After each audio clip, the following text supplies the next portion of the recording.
In order to be a very effective first responder, a person must love what they do. They must love their job. Then they must have a love and concern for the people whom they serve. A genuine love will compel a person to serve others. Matthew chapter 20, verses 26 to 28. Jesus had to remind his disciples who were arguing about who was the greatest. They were all seeking greatness, honor, and prestige. Jesus told them, whosoever wants to be great among you must be your servant, and whoever wants to be first must become your slave. Even as the Son of Man did not come to be served, but to serve, and give his life a ransom for many. We are here today to remember and honor those who have come before us that serve the Oakvale Volunteer Fire Department. Steve, would you?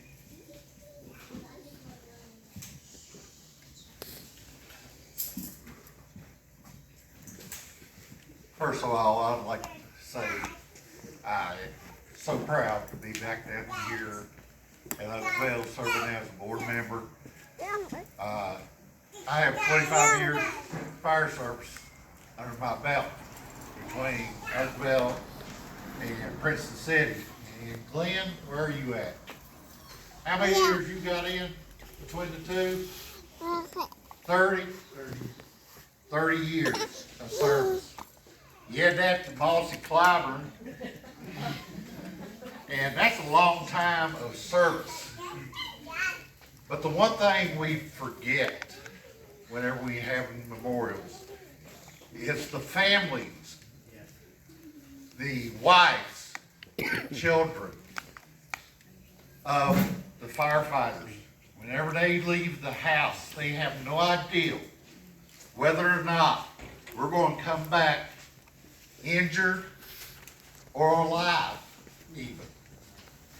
And I think we ought to remember they're the forgotten heroes. They are the ones that are supporting us, allowing us to come down here once a week to play with our fire engines, check our equipment, and all of that. And we're based not only as comrades and firefighters, but we also become family. And as Bossy said, 3 generations of his family is here.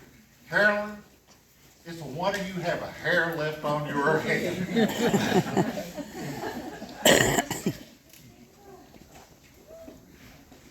Going on from that, fire service is based in a lot of tradition.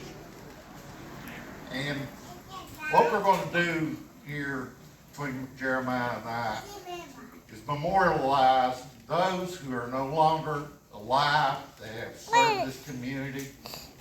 We have been blessed that no one has ever died in the line of service, in the line of duty. Ringing of the bell actually began in the United States when volunteers in the 1700s would ring church bells to call everyone in to fight fires with buckets and bucket brigades. Later, whenever electricity started, bells would ring in the firehouse. They'd be tones like 8 rings,